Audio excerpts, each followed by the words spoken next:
This is an excellent example. Excellent example. Looking at that car, is that who you would expect to be driving it?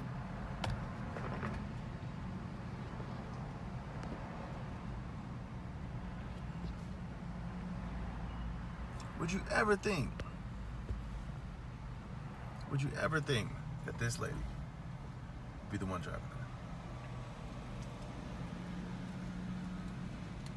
it? Ever. But the way she's walking, she doesn't look well. She looks like she's tired, that she's already fatigued. She's sick.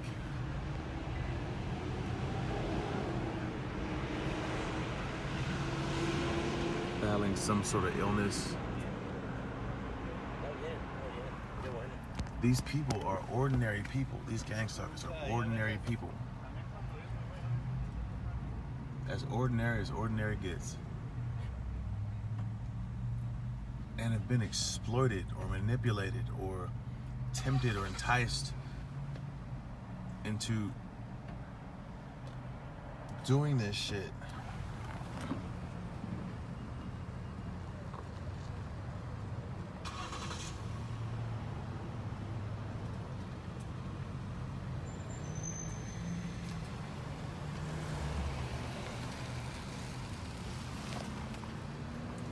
You see how ordinary those dudes were? Outside of these vehicles, wouldn't look twice. Inside of these vehicles, when they're under the cover of those tents, in combination with there being a whole fleet of them, all of a sudden it becomes really, really menacing. Really menacing, really threatening.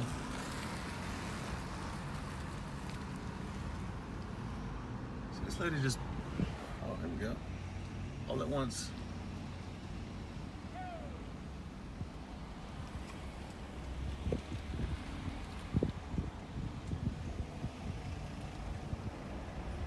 Interesting.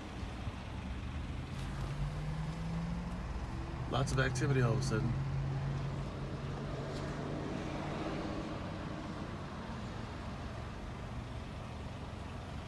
Weird.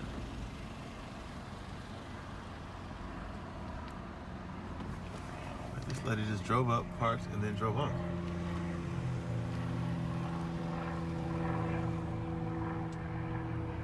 Okay. And there's another stack right there.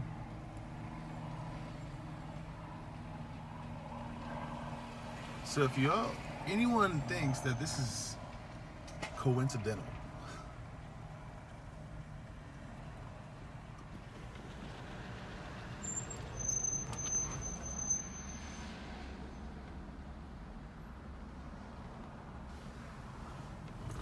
let's say it is. Let's say it is coincidental. Let's say that this is just a new trend. Like 40-50% of the cars on the road are now white. Let's say this is the new norm.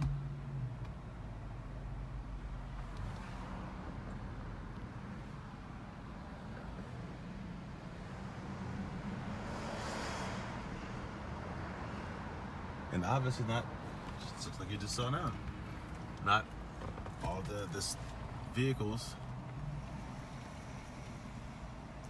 associated with gangstalking are white.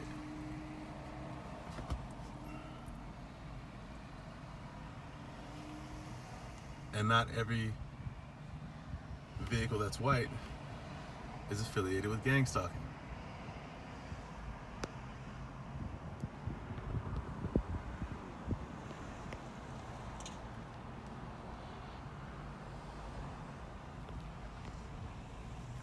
But when you come to realize or recognize, as one who's targeted by these people, what the standard issue profile is, standard issue equipment, archetypal representation, etc. Once you start to recognize that, that's just the brain. That's the human brain. Patterns and associations. Patterns and associations. That's how it works.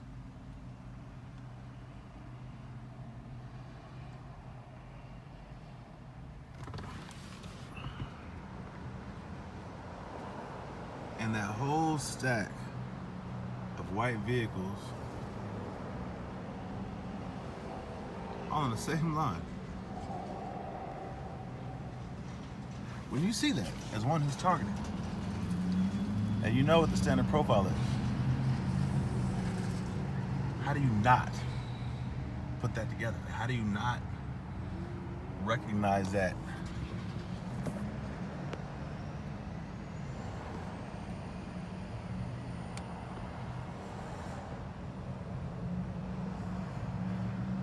Association, right here. This white SUV just came and parked right there during the time that I was recording this video. Shit like that. How does one not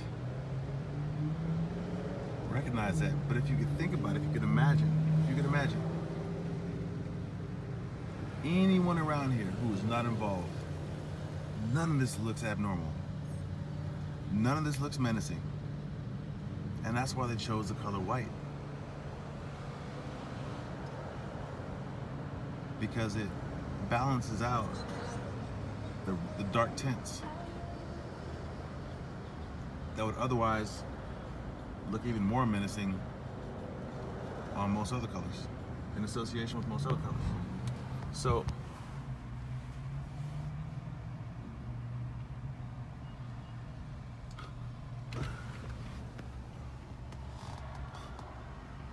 you see this?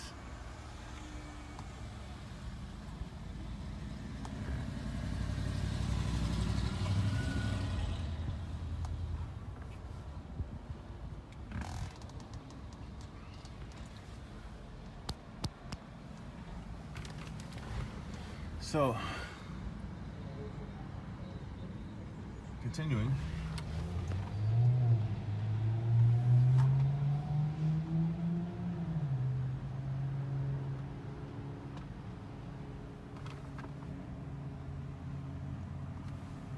All this that I'm moving the camera to, and all that is that, like the process of arousing a target's sense of vigilance, getting them worked up. They're all around me.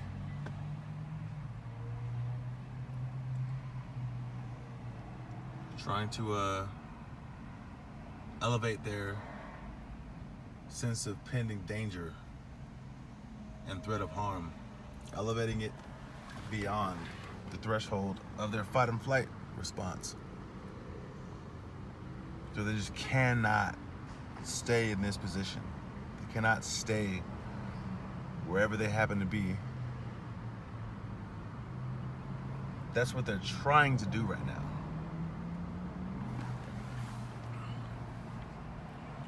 And they might as well be trying to fail, because what liberates the mind from having that happen to it is understanding and recognizing what's actually going on. Because this lady, she's like the key. She's a model. Like, she's a representation of the typical, all these people. You would think, looking at all these people in these dark tents and these white vehicles, that they're a bunch of hardened, seasoned operators, military men or government agents, mercenaries, guys who have been kicked out of the military or something like that, or washed out or retired from careers doing things. This dude was sitting here this whole time.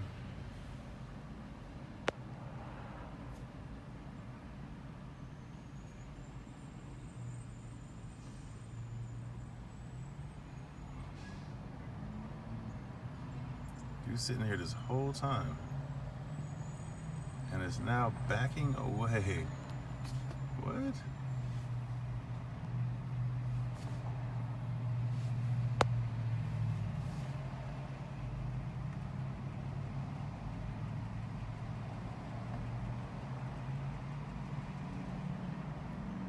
Okay.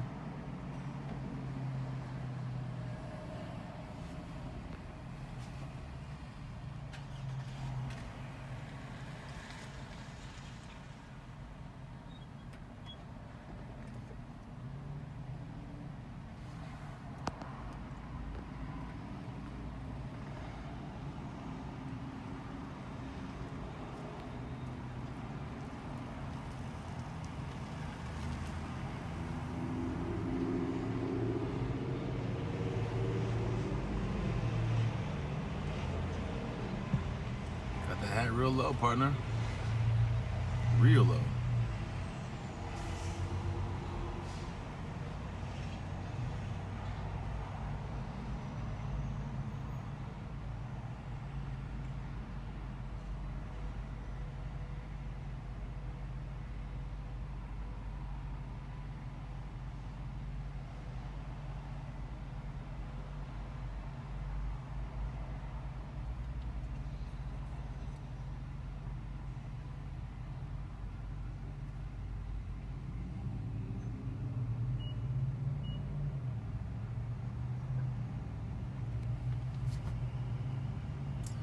As I was saying,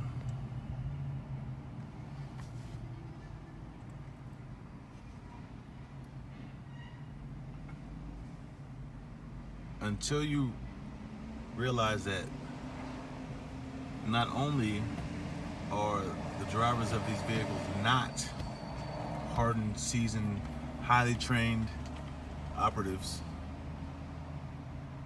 any single one of which would be a lethal threat to you as a target.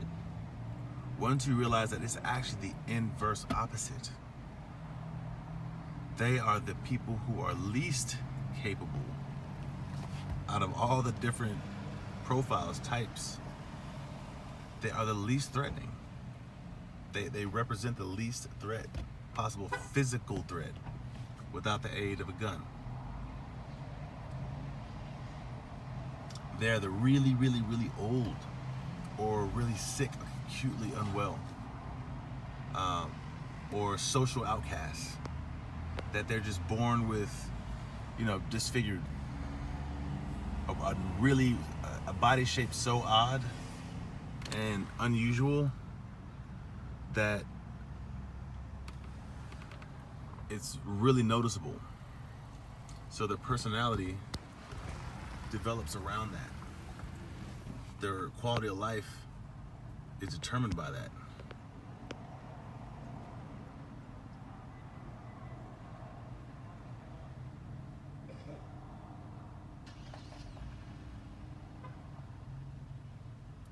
And they've got the most ordinary jobs, as you can see.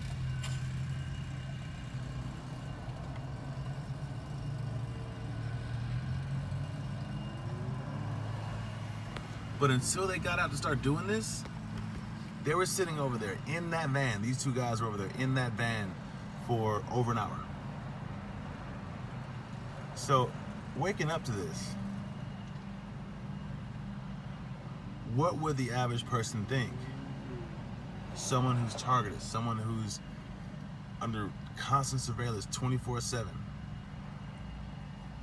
and has actually endured the occasional time when the orchestrators of gangstalking, of their gangstalking program, have actually injected legitimate operatives.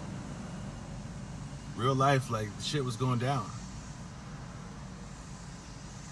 Like, that's what they used. They had them, like, directly get out. This is unusual to see so many of them get out of their cars. This is, man, I don't know if this has ever happened like this. And I imagine that it's happening because their goal is to discredit or disarm.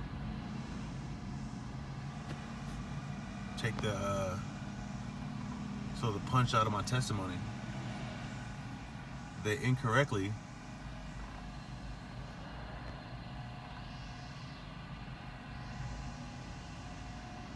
expect or hope, I would say expect it to sort of undermine my testimony about there being the threat of danger. That it's just ordinary people. Sorry, they're not dealing with an amateur here.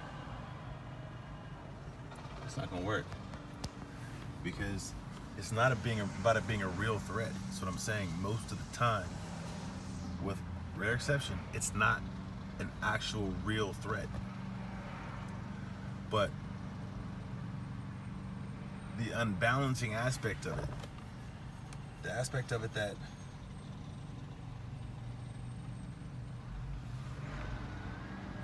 is experienced as so threatening,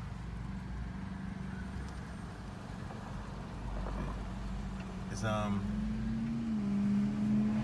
unknown, the imagination, coupled with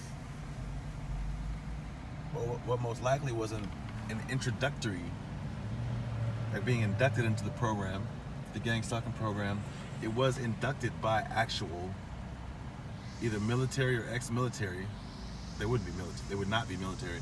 They're ex-military or mercenary or clandestine operatives. Like legit, the real deal. Like the very ones that you should be afraid of. That who can individually be a mortal threat to you. So the initial operation was conducted and carried out by those individuals, by that type, by the archetypal profile, stereotypical profile that fills the imagination. And after that, from that point forward, that's when they just bring in this fleet. They bring in the fleet of ordinary, like sick, unwell, socially outcast, socially awkward, strange looking, and the people that like your heart would naturally go out to, you know?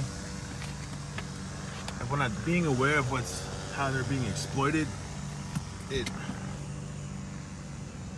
so fucked up. Like it's an evil, and I rarely use that word. I rarely use the word evil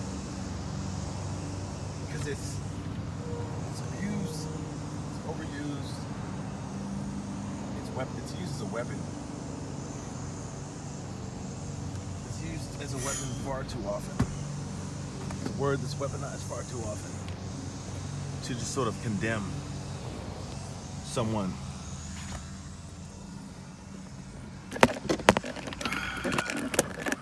Check my jacket off.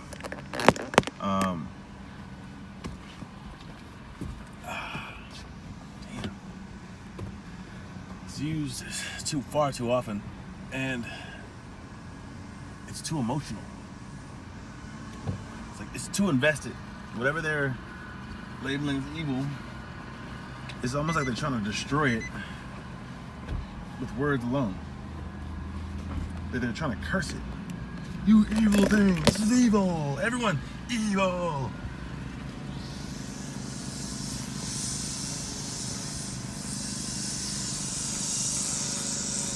I'm not using it in that sense. I'm using it in a very descriptive sense. In the descriptive sense, this shit is evil. Like whatever it is that all that evil entails, like the conscious, willful,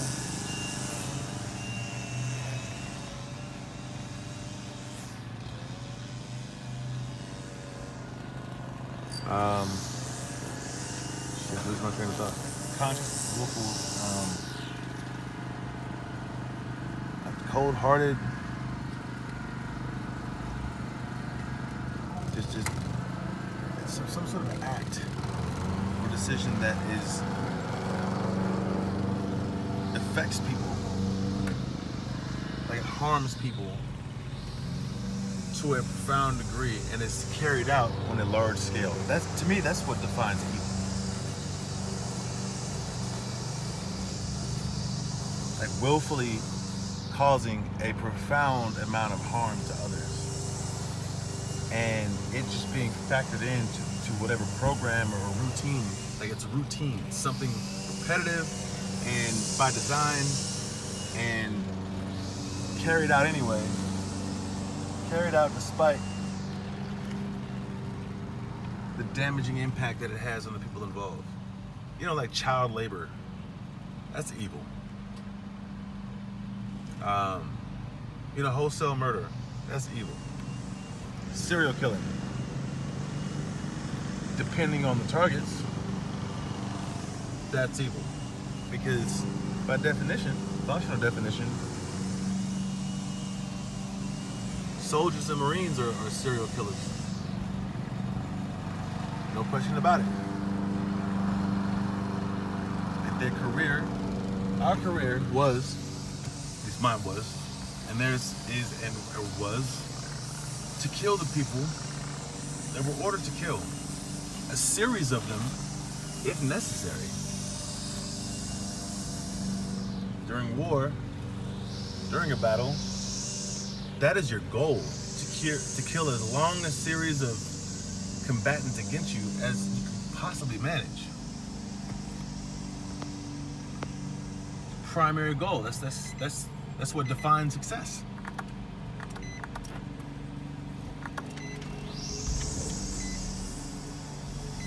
And that's what defines who's most successful. The one who can kill the longest series of enemy combatants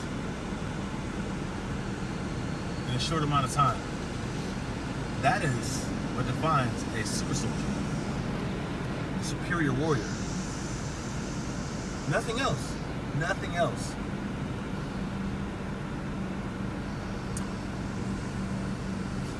Take that back. That's what defines a superior or elite warrior. But soldier, that requires something else. That requires more. That entails following orders, your ability to work in a team, your self-discipline,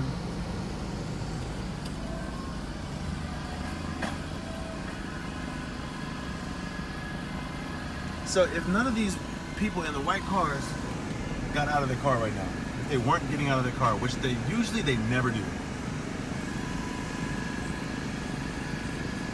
This is the first. Anyway, if they were to not get out of their car, just drive up and sit in them. Even this lady, this older lady that was driving this car, wouldn't that be so menacing?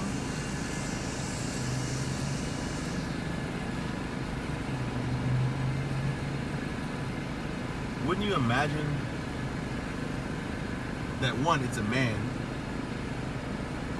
two, he's very, very dangerous and just waiting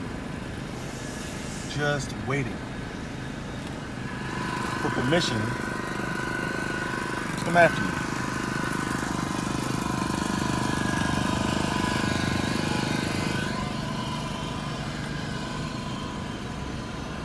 And they're sitting in that car,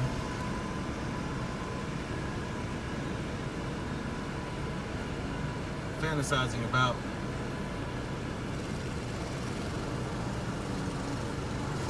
the harm that they're going to do to you. Or they're waiting for you to do something that will give them an excuse. And you don't know what that excuse is. You don't know what that something is. But you have the strong sense they're waiting for you to do something. Like that's what the imagination does. That's how they weaponize your imagination against you when you're a target of this program. They turn you on yourself. They turn your mind on you.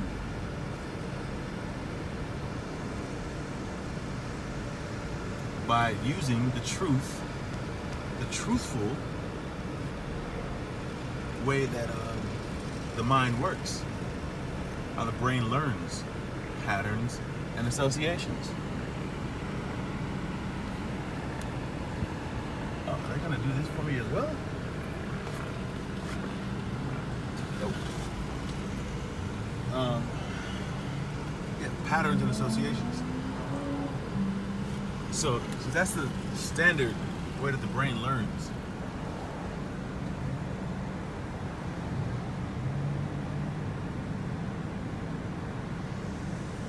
They exploit that.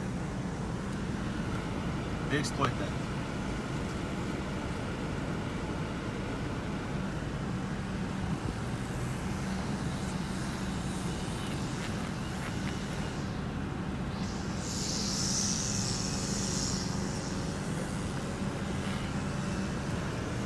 So they establish the association between the legitimate, threatening, lethal operators, seasoned warriors,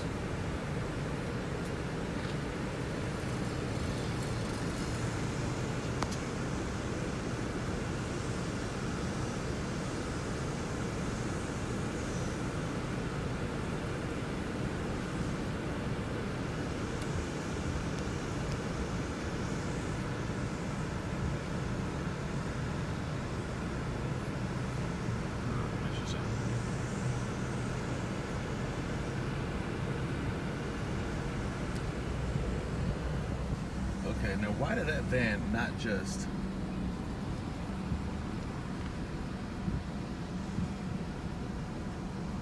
drive straight from that entry straight over there? Why did it not do that? That is another excellent demonstration of how they fuck with the target's mind, right? How they show or demonstrate to a target that they are being watched, that yes, this vehicle is involved, and no, there's nothing you can do to prove it. If you try to insist and say so, you're gonna look crazy. You're gonna sound crazy. You're gonna discredit yourself.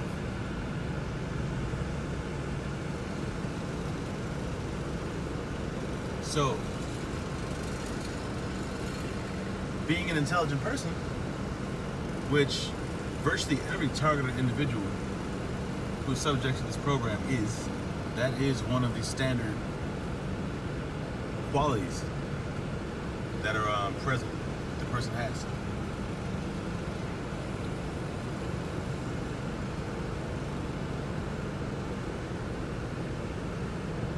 They're gonna know that even though they're seeing this shit, like that van that just rolled up, that didn't have to drive all around like that.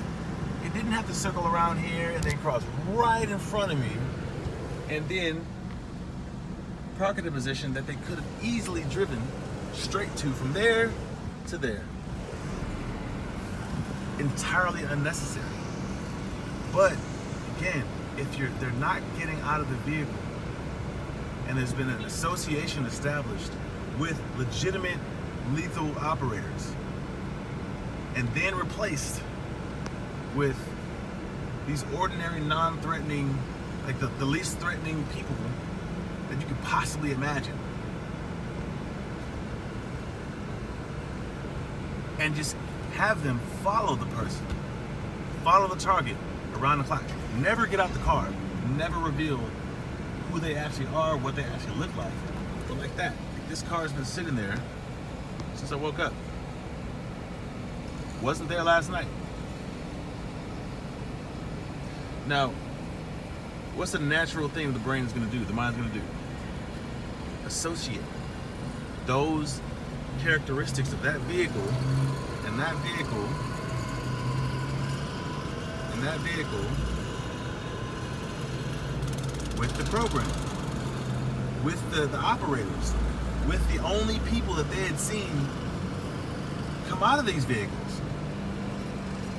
The only ones. Anytime that someone has come out of these vehicles at them to cause them harm, or to just scare the shit out of them and give them the impression that the person had just barely gotten away from impending harm, never touched them, never touched the target, but staged things so that the target had an unshakable belief or an impression or sense that their life was in mortal danger and they just barely escaped. Because someone happened to help them. Someone happened to some mysterious individual, some benefactor, just happened to show up and appear right in the nick of time. This. Another example that just happened.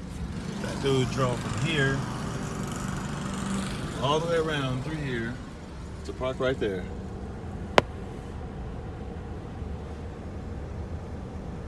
See? Ordinary people. Ordinary looking people. People you would look at like, nah, no way. There's no way. There's no way. There's just no way. So you got 1, 2, 3, 4, 5, 6. 6 white vehicles in a row. That has nothing to do with each other. Nothing at all.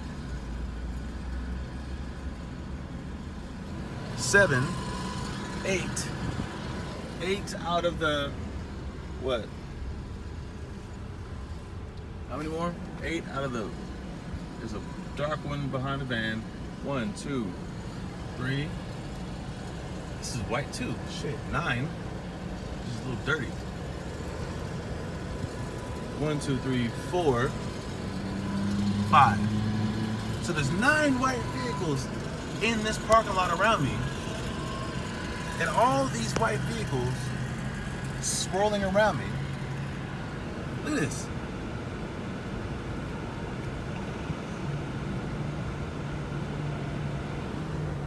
How the hell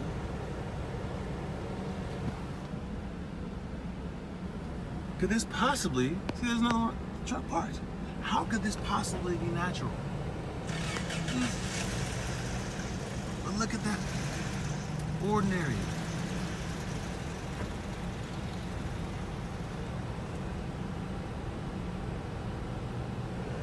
Look at this.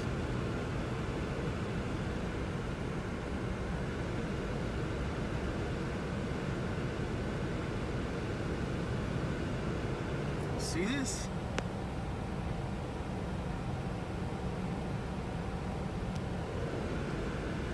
So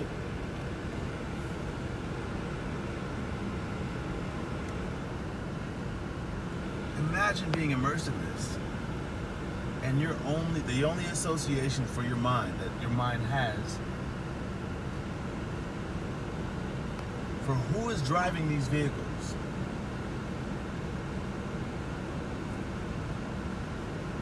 are seasoned, salty, battle-hardened mercenaries. Or, if you think the government's after you, government agents. With the toolboxes of lethal skills and technology capable of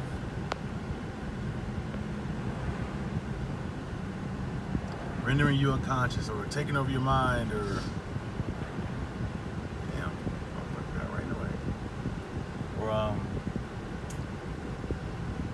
what do you call it? Causing you to suffer, like Men in Black type shit. Causing you to suffer memory loss.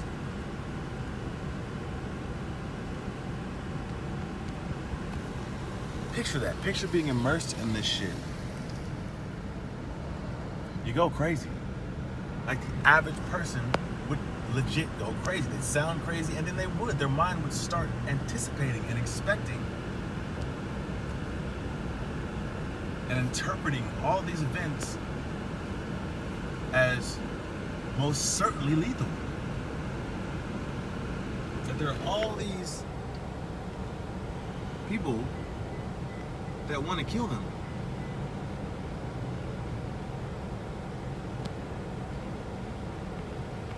So, what does the what do you call it? What does the audience hearing about this naturally think? What do people naturally think?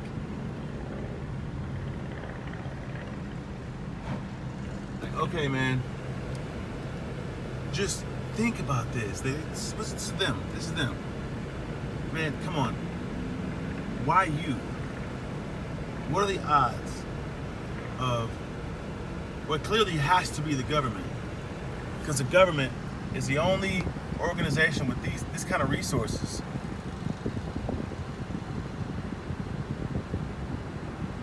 It has gathered a fleet or army of personnel, human resources, that possess the kind of skills, like the clandestine skills. Because remember, the assumption is that all of these people are operatives, right? So if they're operatives, the only organization that produces operatives on this scale is the government. No one else.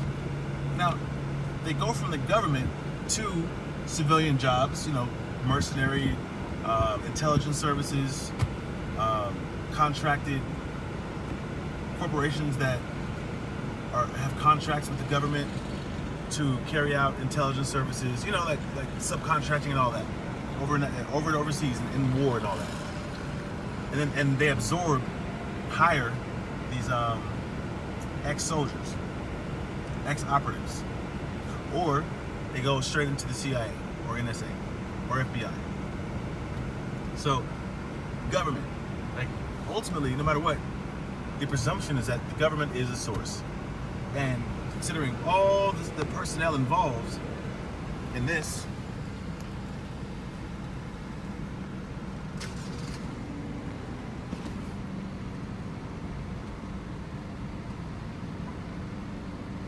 anyone considering what the person is claiming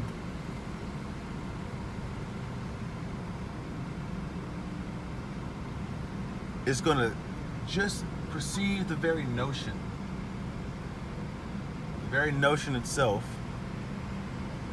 of it actually being real and actually being what the individual is describing as just completely delusional paranoia. Right? Okay, see this? See how this vehicle right here just stops with all that space between it and the front, and just happens to have direct line of sight to me? What is that gonna do to the mind of someone who has associated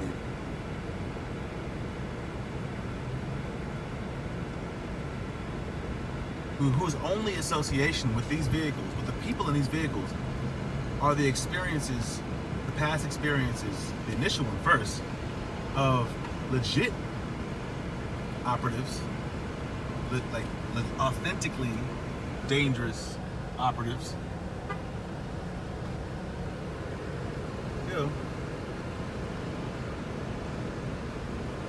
That's the only association they have, right?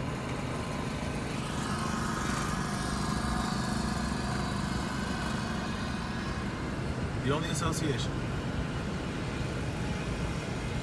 So, being immersed in this shit and not knowing that the people driving these vehicles, they're not lethal at all.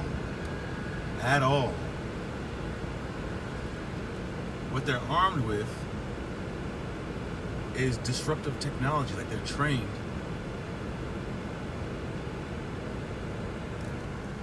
to possess the skills that allow them to sit in these cars and hack your devices, hack your phone, disrupt your phone. It's still really malicious. It's still really threatening.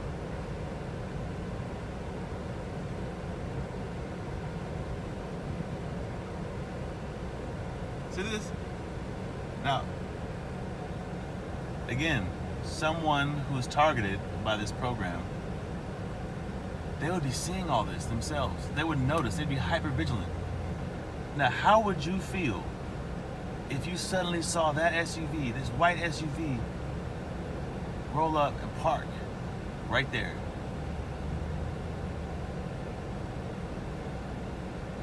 It's an incredible sniping position. That angle, beautiful for a sniper. So anyone who has served in the military, who's actually served in combat, is gonna see that and oh man, they're gonna flip out. That shit right there, that would send a trained combat veteran into flight. Just out of good sense. Just in case. Even though at the same time there would be this perception, right? This is understanding like, okay, dude, are they really gonna take you out? Are they really gonna shoot you and kill you right like, as you're parked right in front of the financial center? If they were to think about that, really consider it, like, okay, of course not. Of course not. Of course it's not gonna fucking happen. But when the threshold, when your perception of imminent danger has stimulated your fight or flight response beyond its threshold of tolerance, you're not able to think about that. You're not able to think logically. That is the power of this program. That is what... See, that truck right there, all blacked out to the windows. There's probably a fucking hobbit driving that. They're probably a fucking hobbit, really. Like legally dwarf size. And would probably get pissed off if they heard me say that. Like, little person. I'm not a dwarf, I'm a little person, okay? Pissed off.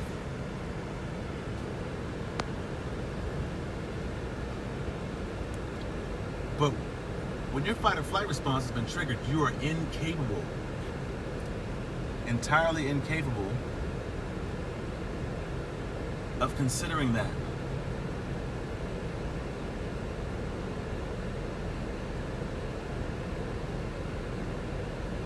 It's beyond your ability. It's been shut down. Your survival mechanism has been triggered to get you as far away from that source of impending danger as possible, as quickly as possible. But because you're immersed in this shit, surrounded, there is no escaping this shit. There is no escape. There is no escape of this program because they got a fleet of ordinary people who have been exploited in some way or another. Exploited, manipulated in some way or another. Sprinkled in with a much smaller number of prisoners, like ex-convicts, who are legit dangers, like tough-ass individuals.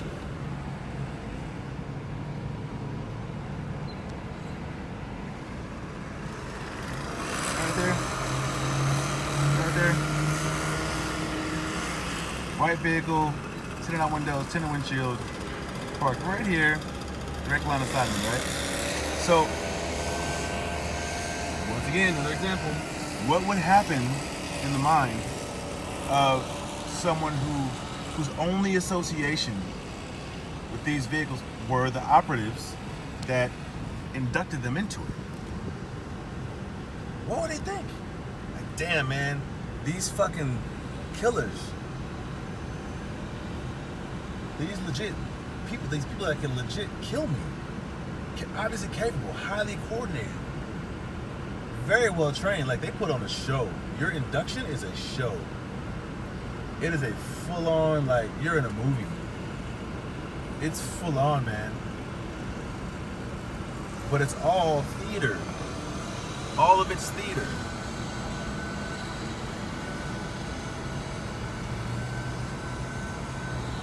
Well, I won't say all of it. Not all of it. Because if they can catch your ass in a place, in a time and place where you're not around witnesses, if you go isolated, right? If you isolate yourself,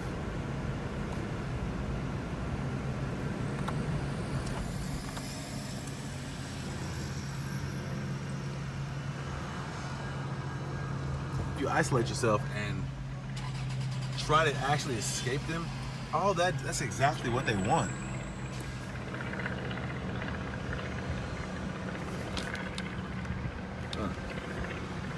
Oh man, don't even let me get into the helicopters. Commercial helicopters, painted black and white.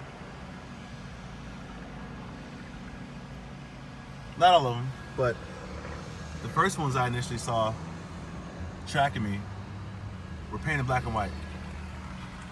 To, again, what is the association that the mind of someone living in this country would have with a helicopter, a black and white helicopter,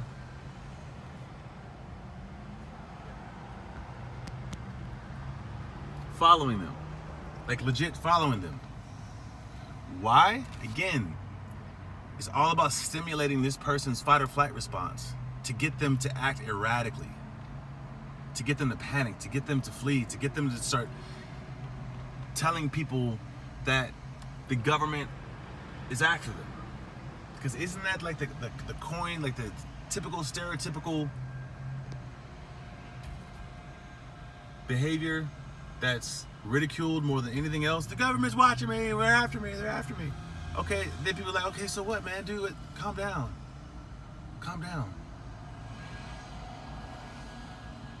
And the target says, yeah, but they're actually affecting my life. They're disrupting my life, man. Like, they're sabotaging my career, which is true. Not the government.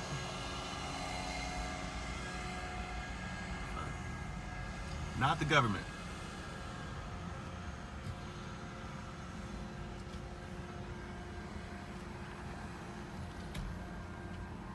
But this corporation, NSO group, Zionists, who are receiving the protection and sanction resources of U.S. politicians, many of them of which are Zionists or Israeli or both at the same time. Not every Zionist is Israeli. Zionists are not legitimate Jews. They're not Jews, no matter what they say. And not all Israelis are Zionists. Like, I don't conflate the three. I do not conflate the three. Let's make that clear. And I don't use the term Zionist as an attempt to cover up my quote-unquote anti-Semitism. It's bullshit. Another manipulation tactic, very successful one, by the way, that Zionists use to cloak themselves in a shield of victimization, to protect themselves from accountability and exposure, and undermining the credibility and reputation of the person or organization that's exposing them, right? Check this. It is.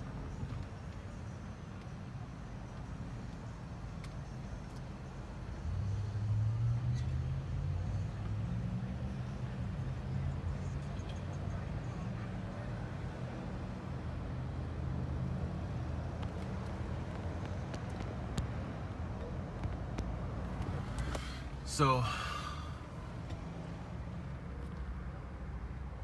see this? Perfect position. Just everywhere. I see it everywhere.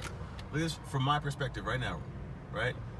So you got that white vehicle over there. You got that white van right there. And then I look in my side view mirror, right there. White van, white truck sitting there for no reason whatsoever. If that makes sense. White van.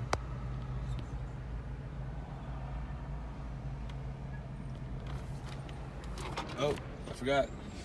This car right here. That one right there. Behind it, two behind it. White, blacked out to the windows. So, sweeping around though. Getting back here, sweeping around. You got, bam.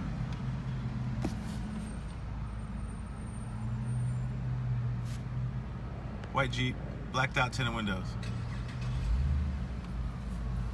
Then you've got, remember that SUV that was just over there? Parked, a white SUV. Direct line of sight. Yeah. So that's what I would be immersed in. This is what I'm immersed in, right? But, and then hearing this helicopter, this commercial helicopter that's contracted or they're paid just to fly in the pattern that they're ordered to fly in, or to just to keep an eye, just to track me. That's it. The pilot may or may not even be involved or on the payroll of this corrupt program. They're just told to keep an eye on target. They might say, "Oh yeah, it's my sister's boyfriend, this asshole. Like, she doesn't believe that he's an asshole and that she needs to get rid of him, but I really love her. So I'm gonna get the proof. But this guy's really good. Like, he knows IT. And that shit right there could be, and has been in my experience, my personal experience, just AWR. It's not a formal emergency vehicle, right? So, or organization. But sending that within the earshot, right nearby a targeted individual, someone immersed in this program, it would elevate the stimulation, the amount of stimulation that right there would provide, their sense of imminent threat, because that's the only thing sirens are associated with, like someone being harmed, emergency, or sirens like police pursuing someone. They trigger all these associations for the purpose of stimulating a person's fight or flight response.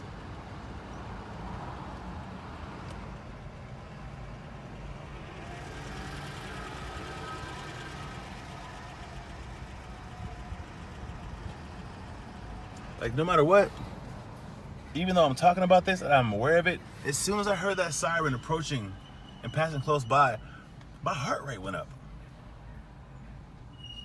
Like, my sense of alarm went up. That's the way those tones are designed. That's the way that sound, that siren, it was literally, scientifically designed to stimulate the nervous system in that way. To trigger alarm, alert, pay attention. Hey, emergency, emergency. And it works. Even though I'm sitting here describing all this, pointing it all out, I'm aware of what's actually going on. It still affects me. It still stimulates my nervous system in the way it was designed to. The only difference is, because of my self-control,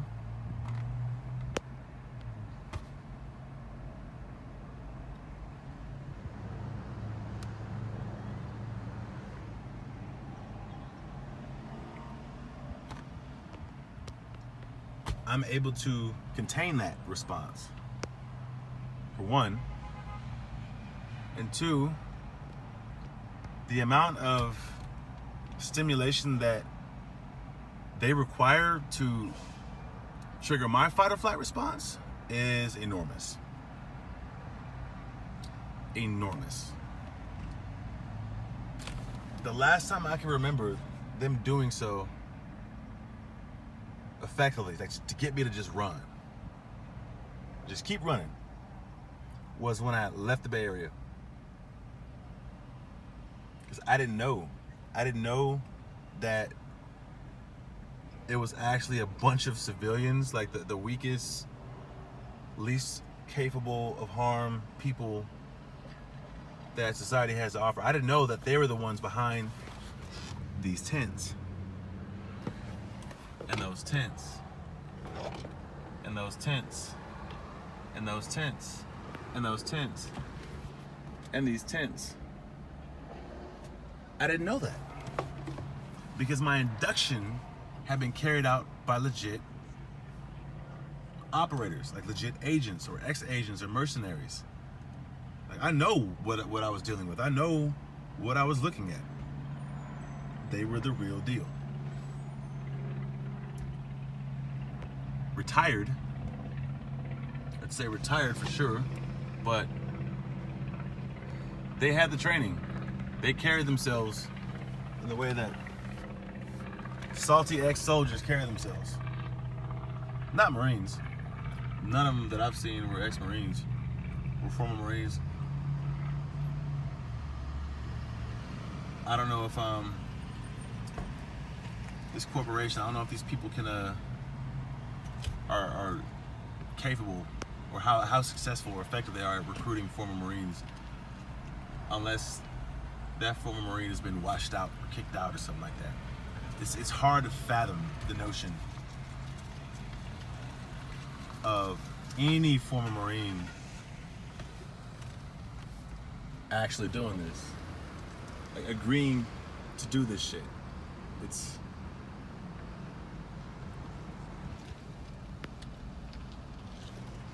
now, just imagine how effective this would be.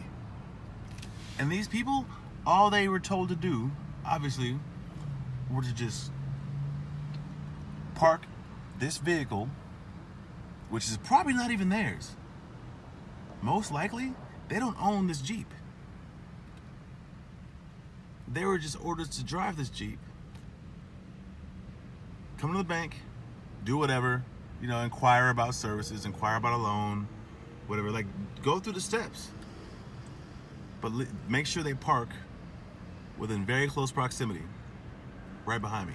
Again, reinforcing the association. Reinforcing the association. The pattern is the repetitive exposure to these white vehicles orbiting around me 24/7, around the clock. Around the clock. And you guys have already seen what they do at night.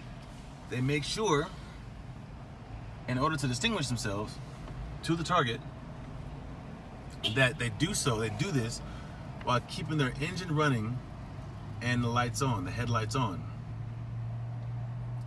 And that creates a very ominous sense, like experience, psychologically. Engine running, like somebody willing to burn gas, burn through resources,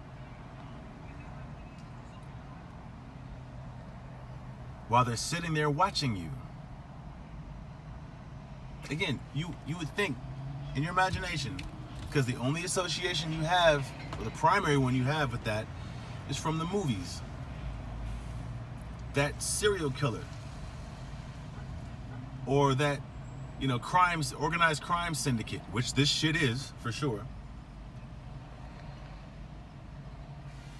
But in the movies, or in those, like, Sopranos and shit, those dudes, they're always lethal.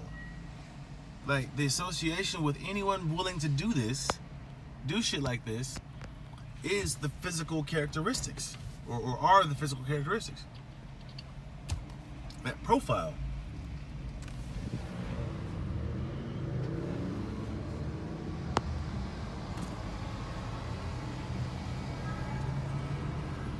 So all this right here, the purpose of it, the immersion, this occurs, this happens. This wasn't going on like this, like not this, to this degree. This wasn't happening the last few days. This, when it's occurring with this kind of intensity is when I am in a position of safety.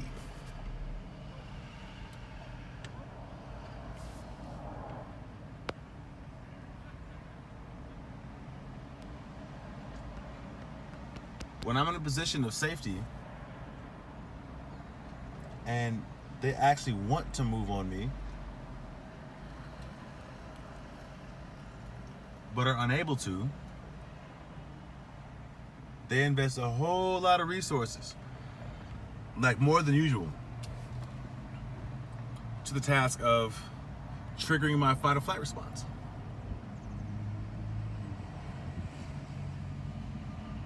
It's not gonna happen.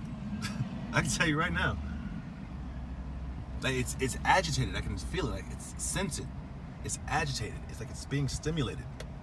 But my conscious mind, my will, has a firm grip on it.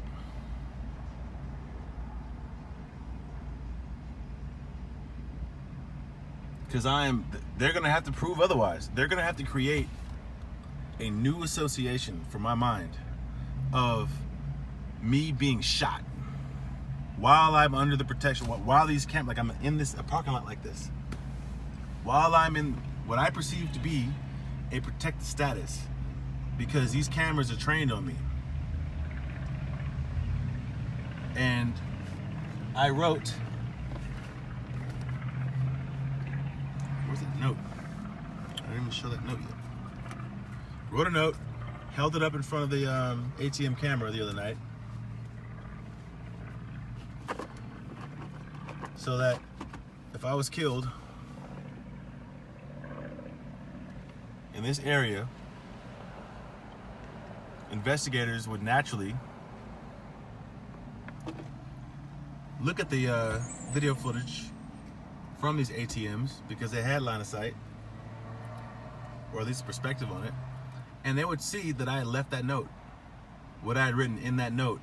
And I did that for obvious reasons, so that the truth of my experience would actually survive whatever campaign of lies they had manufactured to discredit my testimony.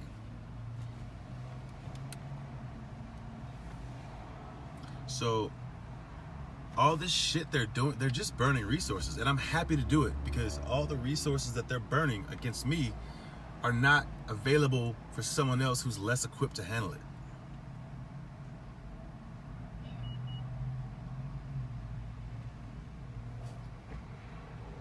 So I'm happy to take this on.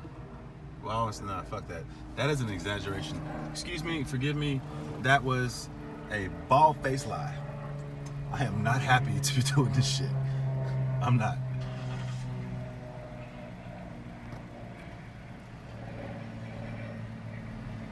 But I'm willing. I am entirely willing.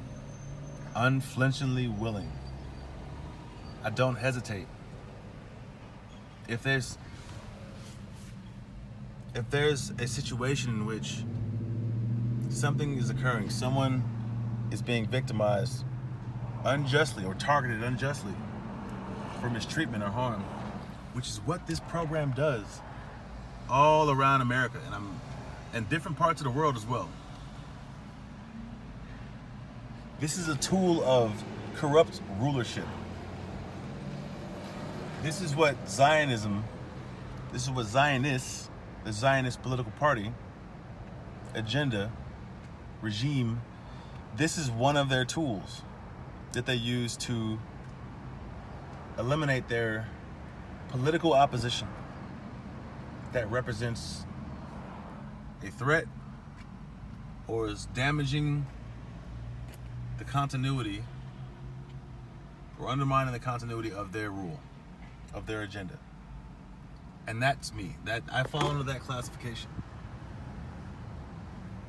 A profound threat to the perceived legitimacy of their rule. And will continue to do so until one of two things happens. Until they either fix their shit and actually become ethical, just, moral authoritarians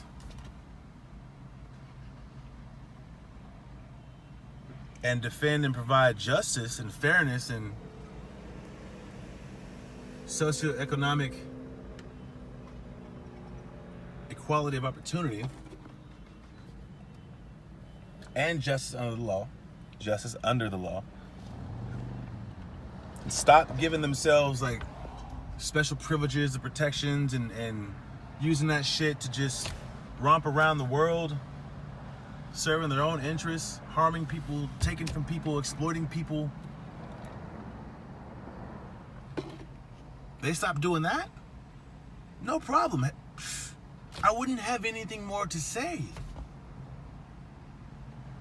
I would have nothing to expose, no corruption. If there's no corruption to expose, what the fuck am I got to talk about? I'm not gonna go out of my way to manufacture some. What the fuck? I'm way on the other side of that spectrum. I don't need for this shit to be real. I don't need to be a victim of something or target of something to validate myself. I don't need that to feel relevant. Like, there are several other ways that I prefer to derive my sense of validation. I would much rather be writing and creating music. I would love that. I would love to have an amazing girlfriend that represents me in a way that enhances my sense of validation. Like, she's a dope ass human being. Brilliant. Wows me with her intellect. Stuns me with her beauty. Like that. I'd rather have that validating my ego. And helping people learn, empowering them, inspiring them to recognize and understand what they're capable of. And being known for that, being known as the person, as the guy who you can call. You're down and out, you feel hopeless. You don't know how to get out of the state of mind you're in. You don't know how to recover or heal from whatever trauma you've endured or are presently going through. I want to be that guy.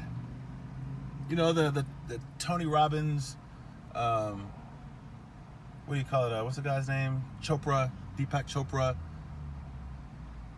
Not that particular kind of like mass quantity on that scale. I don't know if I want to do like stadium size stuff.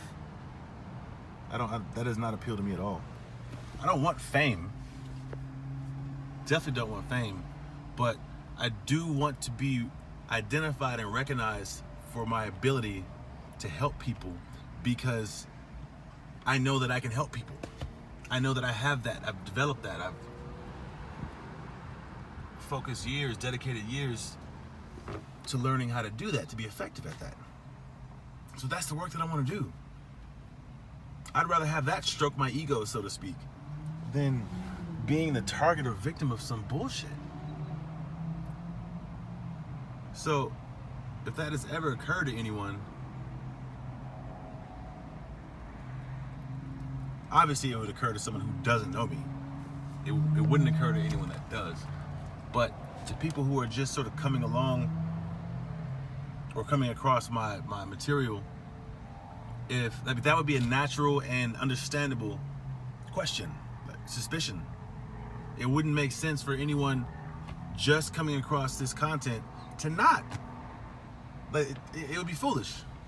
Like, why would you just assume that someone claiming all this isn't doing it? Why would you rule that out right away? Unless you've actually experienced it or know someone who does. Unless you're familiar with it already. Why would you assume that the sensational content that I'm producing here, or topics that I'm describing, why would you assume that they're real, that that's true, that it's accurate, that it's not paranoia, that it's not the ramblings of someone who's just totally lost in the delusions manufactured by their own paranoid mind. That they're just seeing all these white vehicles. They're just seeing them. They're seeing more than there actually are. And this is all ordinary stuff. All ordinary stuff, right? All ordinary. This person's just cherry picking.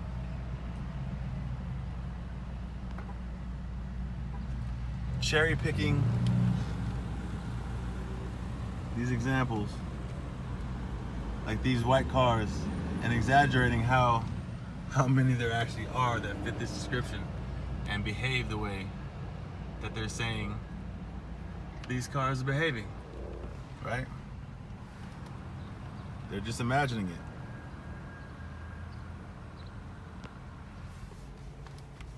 Why would you assume that?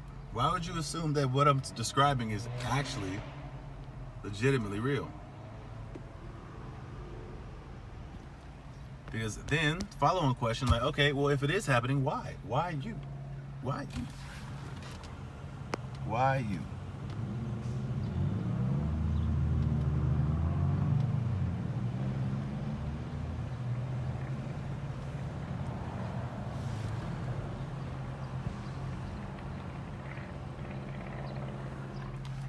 So, if that still is a question for you, if you happen to be a person, whoever's watching this,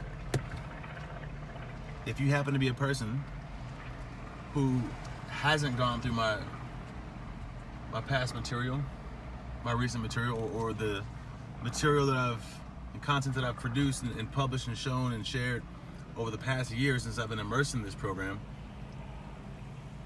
if you haven't, and you still have this question, this unanswered question of like, okay, let's say it is happening. Let's entertain that. Let's run with that for a moment. Why you? What's so special about you? What is it that you know that's so dangerous? It's such a threat to whoever would deploy this volume of resources against you. Well,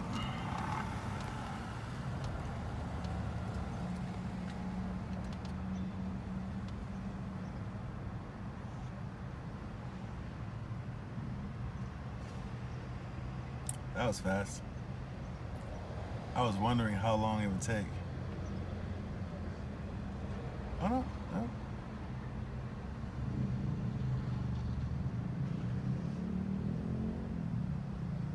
Stick around, boys. So I really just wanted to document them because they've been there for the past half hour. No, this whole video they've been there, and it's an hour and 15 minutes. So anyway, so I'm saying,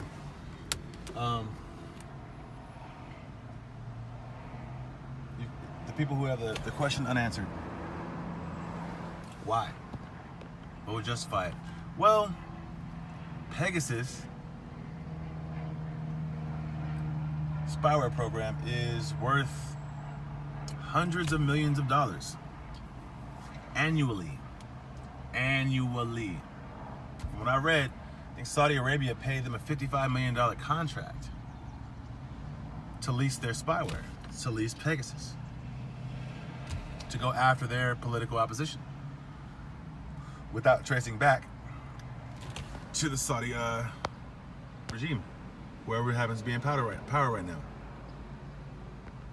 That's one contract. One. And I need to check and confirm my numbers, but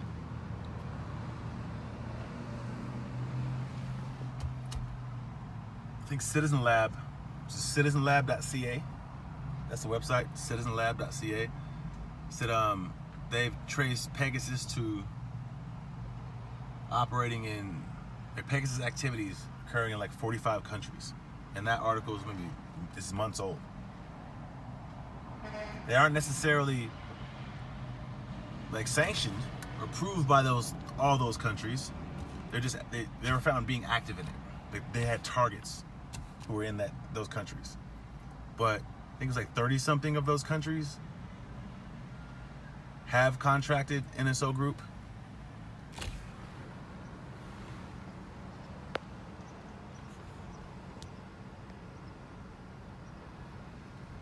To use Pegasus?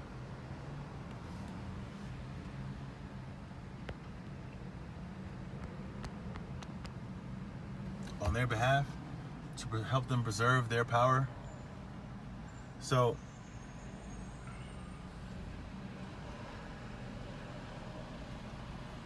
that's whatever the cost is of all the resources, everything that you're seeing here, the cost of that's what's at stake. If the general public were to become aware of this,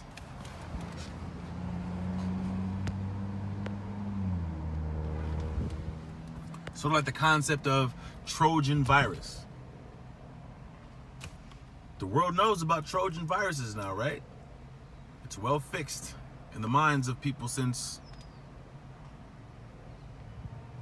it achieved notoriety.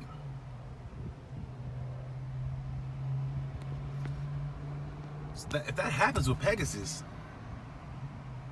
it's going to become a standard question of let's say, small or medium businesses, or large corporations, whatever. If they're seeking a security solution, a cybersecurity solution, to mitigate this, to protect them against Pegasus, that is going to become a standard question. Like, okay, what are your solutions to Pegasus? What have you done about Pegasus? And that's going to be one of the major conditions that determine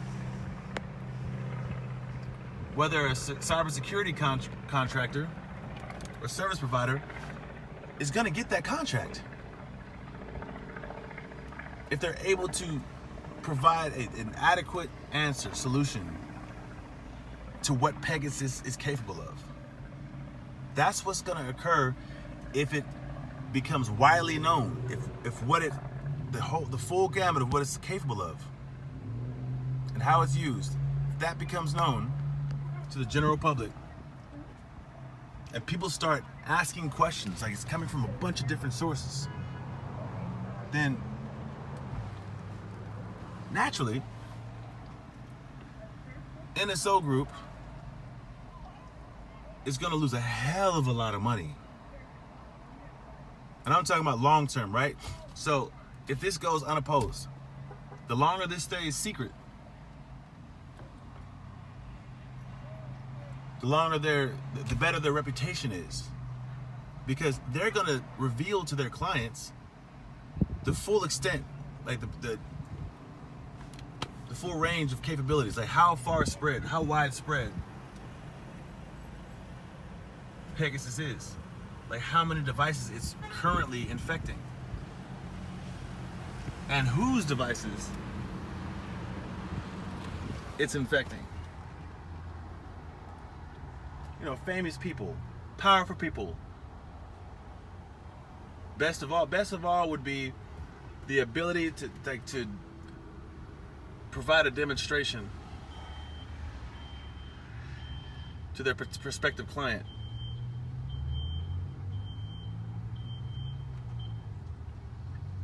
of the value that Pegasus has to them.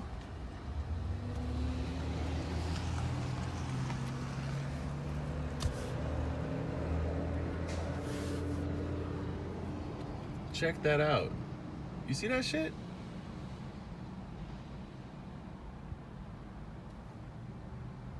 Did it again.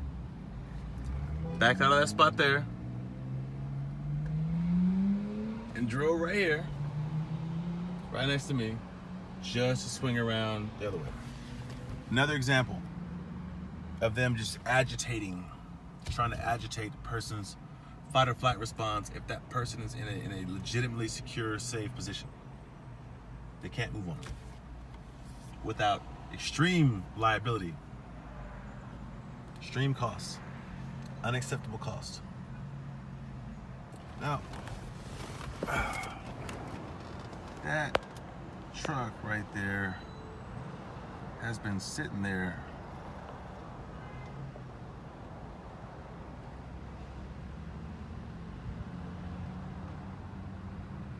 I hope you guys hear that honking, because that's definitely them communicating with one another. Anyway, moving on. Now imagine if this whoever's doing a sales pitch to a prospective client, like the president of whatever country of, I don't know, Southeast Asia.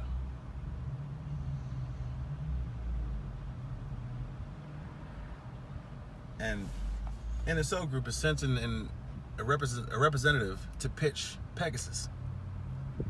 And the ruler says, well, how do I know that this is actually going to work against my opponent? How do I know that you guys are really going to be able to be giving me like legitimate intel about what my opponents are doing? How would I know that you're not just making stuff up, making up information, and telling me that that's what they're saying or what they're planning to do? How do I verify that? Can you imagine like the power or the effect it would have if they would say, okay, no problem, we understand. So please just if you turn around and have a look at your screen, you'll find a very satisfactory answer to that question. And when that screen comes up, it's the screen, like it's the camera. It's the camera of like the wife of their political opposition. Shopping. She's in a shopping mall, or she's in a meeting organizing the relief mission to save or provide a bunch of refugees with the food and water and clothing they need to survive a natural disaster that had recently occurred. And it's showing the meeting. Like this camera, or even just the microphone, is capturing real time the conversation that's occurring in this meeting. And the NSO Group rep says to their prospective client, hey, will you have someone verify? Can you send someone over to where this person is to confirm where she is, her location, and who she's with? What do you think that prospective client's gonna do? That fool is probably gonna jizz in his pants and jump up immediately, order whoever his 2IC is to get on that. Call so-and-so, so-and-so, so-and-so, whoever. Yesterday, right now, confirmed, they have someone right there, right now. And within minutes, most likely less than 10 minutes, that prospective client will have confirmation that, probably visual, perhaps visual, of sitting in a meeting room with a group of people and having a conversation. So, on the spot, that contract would be signed on the spot for however many tens of millions of dollars. But that wouldn't happen if the cybersecurity staff of their political opposition were, one, aware of Pegasus at all and the threat it poses, or if they're aware of Pegasus but were convinced or assured by WhatsApp, for example, that the threat has been resolved, it's been taken care of, they don't really have to worry about it. So they don't prioritize the act of making sure that they have a solution for it, protection against it.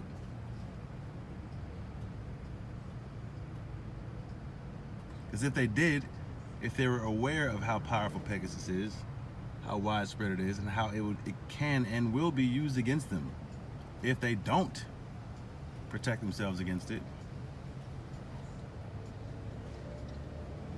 Pegasus is going to lose its value really fast.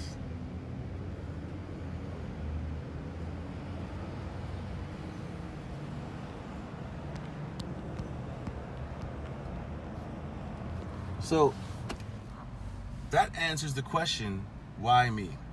Because I have the ability to both capture,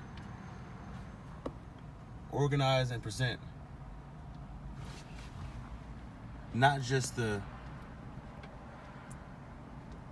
way that Pegasus operators and its operation works and how it's supplemented and supported by this Gangstalking program, but I also have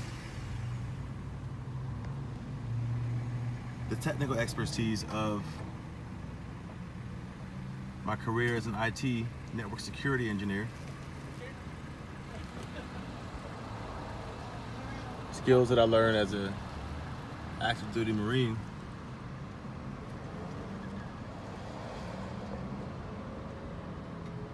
And used to go on and work as a contractor in Afghanistan as a senior IP field specialist.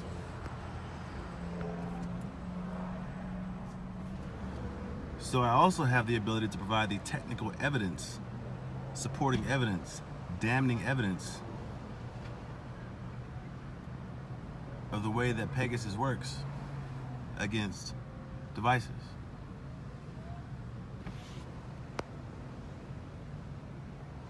How it hides, how it behaves, how it compromises native apps or apps that you install,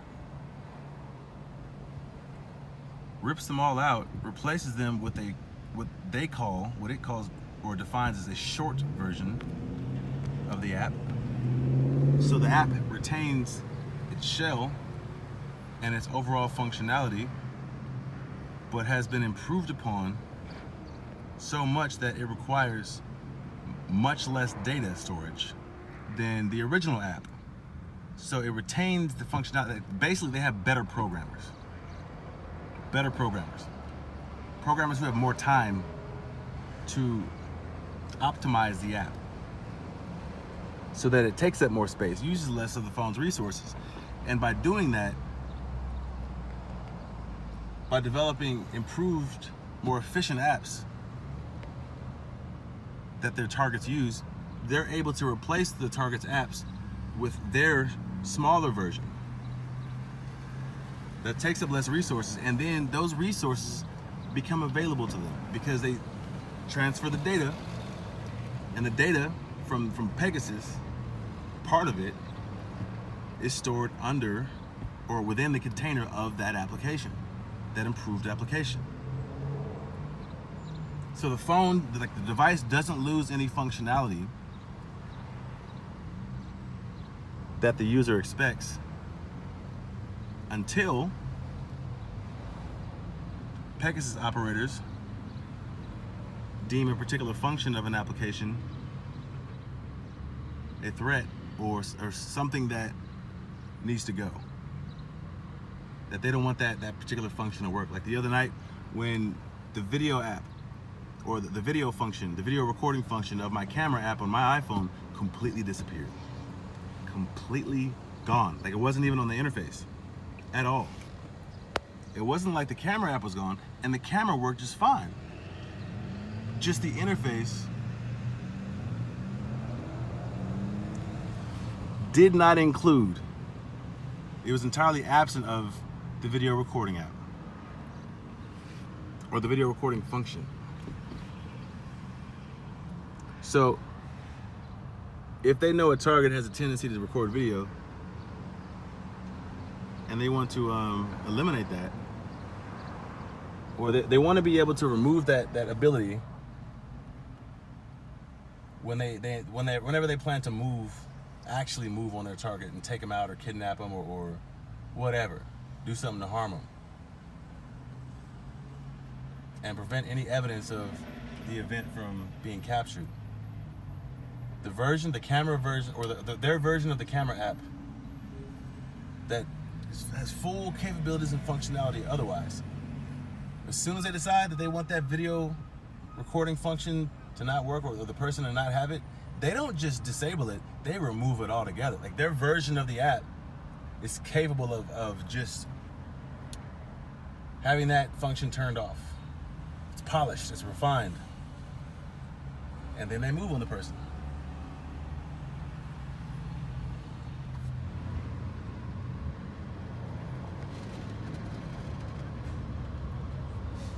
And for Android, I have copies of all of the applications that they've done this with. An archive full of them. I just haven't been able to get them to the authorities yet. I have not been allowed to contact the FBI. Online, by phone.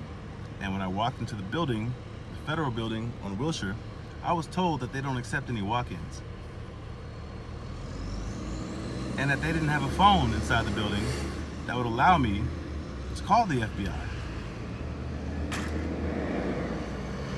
That's why the FBI does not know that I've been dealing with this shit for the past year. It's insane. But as you can see, as I've explained and described,